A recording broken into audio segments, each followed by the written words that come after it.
क्या आप जानते हैं कि आपके घर के आसपास खेतों में या सड़क के किनारे एक ऐसी जादुई जड़ी बूटी मौजूद है जो दांत के भयंकर दर्द से लेकर किडनी की पथरी तक को जड़ से खत्म कर सकती है। लेकिन सही जानकारी न होने के कारण हम इसे सिर्फ एक मामूली घास फूस या खरपतवार समझ लेते हैं। जय हिंद, मेरे चैनल स्वर्ण आभा में आपका स्वागत है। आज के इस वीडियो में हम बात करने वाले हैं आयुर्वेद की एक ऐसी चमत्कारी और दिव्य जड़ी बूटी के बारे में जिसे दुनिया अपामार्क, लटजीरा या चिरचिटा के नाम से जानती है। इस वीडियो को आप जरूर देखिए क्योंकि आज आप इसके ऐसे गुप्त फायदे और इस्तेमाल का सही तरीका जानेंगे जो आपको हैरान कर देंगे। चलिए सबसे पहले बात करते हैं इसके सबसे मुख्य और असरदार फायदे की, जो है दांतों और मसूड़ों के लिए। अगर आपको पायरिया है, मसूड़ों से खून आता है या दांतों में दर्द रहता है तो लटजीरा की सूखी जड़ियाँ इसके तने से दातुन करना शुरू कर दीजिए।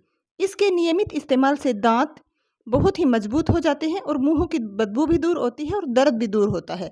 इन सब का इस्तेमाल पहले बहुत बड़े पैमाने पर पुराने ज़माने में किया जाता था और इन सब दांतों के जो रोग होते थे इनको दूर करने के लिए खास तरीके से और इसी तरह की जड़ी बूटियों का इस्तेमाल पहले किया जाता था। तो उनमें से एक ये भी है जिसको दांतों के दर्द के लिए इस्तेमाल किया जाता था।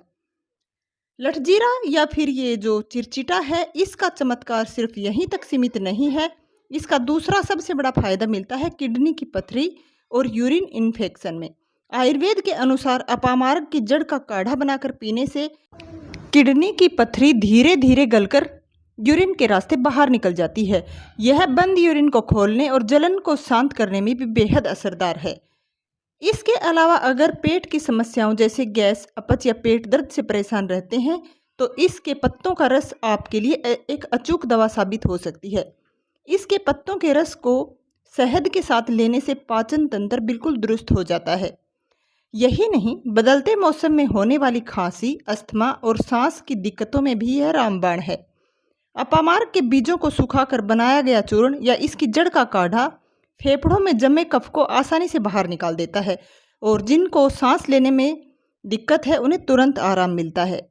इसके लिए लेकिन एक बेहद सावधानी रखना जरूरी है। फायदे तो आपने जान लिए, लेकिन आयुर्वेद में सबसे ज़रूरी होता है इसके इस्तेमाल करने का सही तरीका और सावधानी।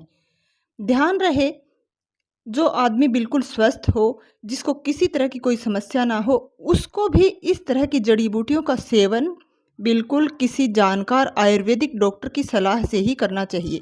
ये आयुर्वेद का एक प्रमुख नियम होता है कि किसी भी देसी जड़ी बूटी का इस्तेमाल हर व्यक्ति के लिए अलग अलग हो सकता है, क्योंकि हर व्यक्ति की शरीर की स्थिति होती है वो अलग अलग होती है, शरीर की तासीर अलग अलग होती है, वात पित्त कफ की प्रधानता अलग अलग होती है और उसी के अनुसार इन जड़ी बूटियों का सेवन करना चाहिए। इसलिए इनका इस्तेमाल करने से पहले प्रॉपर तरीके से किसी की सलाह की ज़रूरत होती है। उसके बाद आप इनका बेझिझक इस्तेमाल कर सकते हैं और इनका फ़ायदा उठा सकते हैं। इस्तेमाल करें ना करें तो भी हमें अपने घरेलू और आसपास की जड़ी बूटियों की और आयुर्वेदिक जो पौधे होते हैं उनके बारे में जानकारी अवश्य होनी चाहिए। ऐसी जड़ी बूटियाँ अक्सर हमारे घरों के आसपास रहती हैं, हम इन्हें नहीं पहचान पाते, लेकिन जब आयुर्वेदिक दवाएं बनती है और जब इनकी ज़रूरत होती है तो ये बेहद कीमती होती हैं। और इस तरह की जड़ी बूटियों को आप पता कर सकते हैं कि इनके बीज वगैरह होते हैं या इनकी जड़ें होती हैं वो बहुत महंगी बिकती हैं। इसलिए हमें अपने आसपास की औषधियों के बारे में जानकारी होना ही चाहिए, जिससे हम भी जान सकें और अपने आने वाली पीढ़ी को भी हमारे आयुर्वेदिक जो ज्ञान है, हमारी जो परंपराएं हैं उनसे हम परिचित करा सकें।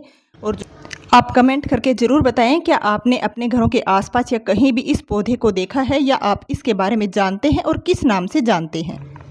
एक बार वीडियो को लाइक भी ज़रूर कर दीजिए और शेयर भी कर दीजिए।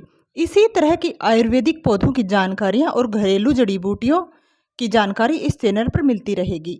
तो इसके लिए आप मेरे चैनल के साथ ज़रूर जुड़ें और चैनल को सब्सक्राइब कर लें। धन्यवाद।